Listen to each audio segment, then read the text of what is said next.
The annual IFM Technology and FM Award recognises organisations in the facilities world that are using new technologies to achieve exemplary improvements in processes and performance. From our sponsors, long-term sponsors, Team Software, to present this year's awards, welcome the MD and VP, Graham Hughes. So it's been a pleasure to be involved in these awards now for, I think, 5 or 6 years. We get to see a lot of really interesting ideas. And what we're really looking for when we judge these awards is where somebody's done a really good assessment of the problem.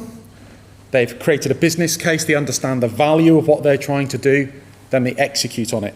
They come up with a process, they align people, they align, in our world, platforms and technology to solve the problems. And this year's been no different. We've had a smaller number of submissions, to be fair, but they're interesting all the same. And we've seen a really good example in 2 areas of what I would call buzzwords of the industry, and I'm going to try not to use jargon, but a lot of people have heard of IoT, a lot of people have heard of artificial intelligence. Do they really know what that is? What we've seen is a really practical set of examples for our 2 organisations that we're going to call out today as to what that can mean for you, what it can mean for what you can do for your customers. So our first call out is an organisation who have used artificial intelligence to really reduce the time and the complexity and the risk that goes with gathering asset information and the condition of assets. Really impressive app that they've built. They are beginning to really see an uptake of the technology, but it's got real world money savings for the organisation that's got to gather the data, collect all the data. We've heard so much about data today. It's scary. When you're trying to survey huge estates, huge buildings, doing that quickly, doing that effectively, it's critical to success. So we'd like to call out our highly commended winner, Aceticom.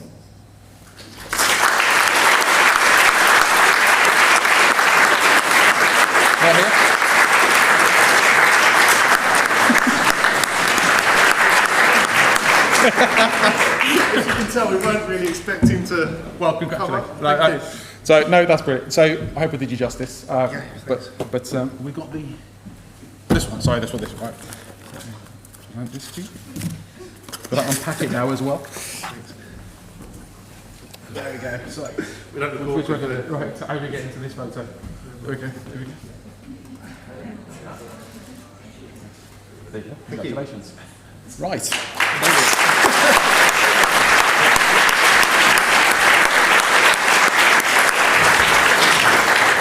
Thank you very much. And now for our winner. So again, I'm going to try and do the technology justice. Our winner today, they came across a very complex estate of lots of technology.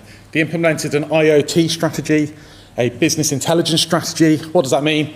They put lots of sensors on lots of stuff, organised the data, harvested the data or what does this mean to them? What does this mean for us? What are we going to do now we know all this stuff? And now we know what to do, what does that mean in terms of money? And they've saved their client organisation hundreds of thousands with the potential to save millions. And in terms of sustainability, it's all about getting a really good handle on the use of energy for that organisation. So that their solution helps organise photovoltaic cells, solar panels, as we would understand them, taking a complex estate and turning it into something that they can manage and work with to help get to grips with the energy that is being used, turn that into efficient buying, efficient management, and just really reduce the cost and the risk and the complexity to their client. So we'd like to recognise Arcus FM for their strategy around photovoltaic systems.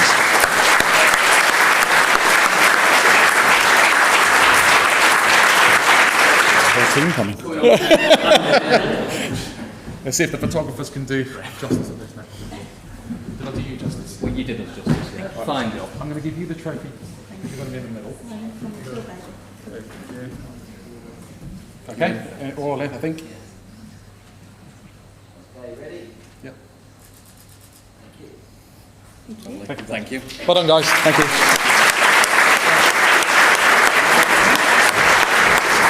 Congratulations and thank you, Grant. Just one last thing that the guys have said I can chat with you about before you go to lunch.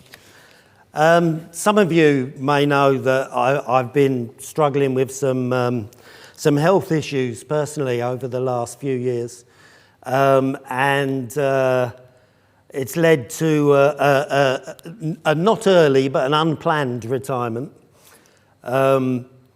when I was diagnosed with Parkinson's disease a couple of years back now. And I'm going to tell you that being diagnosed with an incurable degenerative brain disease is it's a bit shit, really. But I'm all right now. I mean, you know, it was a bit shaky at first. You know. And yes, I do the shaky jokes and what have you, because you learn that this is the thing you live with.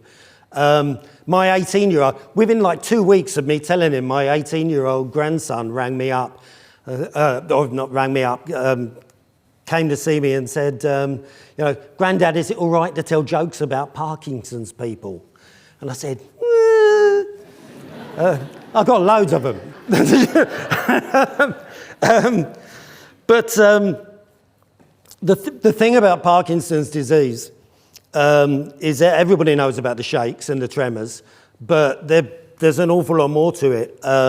It involves cramps, it involves pain, it affects your sense of smell, it affects your ability to sleep, to concentrate, it mucks up your bowels and your bladder. It causes anxiety, depression, memory loss. There are about 40 symptoms, which none of us get them all. We each get a personalised cocktail. But the thing is, they treat those symptoms, and that phone going off earlier on was my medication timer. And I'll stop shaking in a minute when I've taken my tablet. But that's all they can do is treat the symptoms, and the disease continues to progress. And while I've been here today, the neurons have carried on decaying in my mind. And the latter stages, if anyone's had relatives who've gone through it, know that the latter stages of Parkinson's disease are not a joke at all. When I was first diagnosed, I was terrified, absolutely terrified. And the first place I went was Dr. Google. And I found Parkinsons UK, and that's the slide I thought we were going to have up there, but I don't know where it is. I found Parkinsons UK, and Parkinsons UK are a British charity. There are lots of others, the Michael J. Fox Foundation and others around the world. But Parkinsons UK have done so much in the UK. So before I'd even told my wife or anybody else in my family, I was talking to people at Parkinsons UK, and they were giving me advice on how to tell my family. They were giving me information about what the future would hold and what would happen. They were giving me support, and they've continued to give me support, as they do to everybody else. I have a dedicated Parkinson's nurse, I mean, not dedicated just to me, but a nurse that's just dedicated to Parkinson's. And that's as a result of campaigns and fundraising that Parkinsons UK did in the past. And she's amazing, Hazel. I attend PD Warrior neurophysio sessions twice a week, and that's funded and developed and enabled thanks to the work of Parkinsons UK. I take a number of medications every day, and all of the research that led to their development was thanks to Parkinsons UK, was supported by Parkinsons UK, not Parkinsons UK alone. And when we find a cure, Parkinsons UK will be part of that, because I know of all the drug trials, testings and things that they're currently doing, but it needs money. You knew I was getting there, didn't you? If everything that you've heard this morning around doing the right thing, which is what we've been talking about, has led to you feeling a little bit of an itch that, I need to do more of the right thing. Maybe part of that might be a donation to Parkinsons UK, www.parkinsons.org.uk. They're running a campaign at the moment called I Can't, I Can, and it's about the things people with Parkinson's can't do, and I can't do this stuff very well anymore, and there are other things I can't do anymore, but you can make a difference to the future of people suffering with Parkinson's. So please think about making a donation over lunch, before you go to lunch. Especially, you know, I know there are people here, I know there are people online who are not paid for tickets today, and there are other people here who are here as guests of other people. Have you had a good day? Have you had a good morning? Have you enjoyed it? Because if you've had value out of that, could you show that maybe by sharing it with a good charity?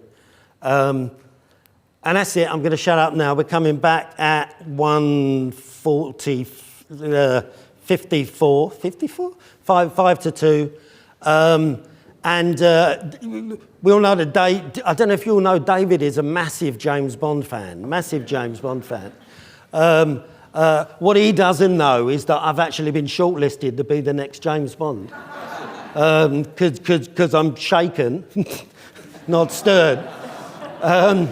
But better than that, and you'll see when we get into lunch, I'm also licensed to spill. So, thank you all. Off to lunch.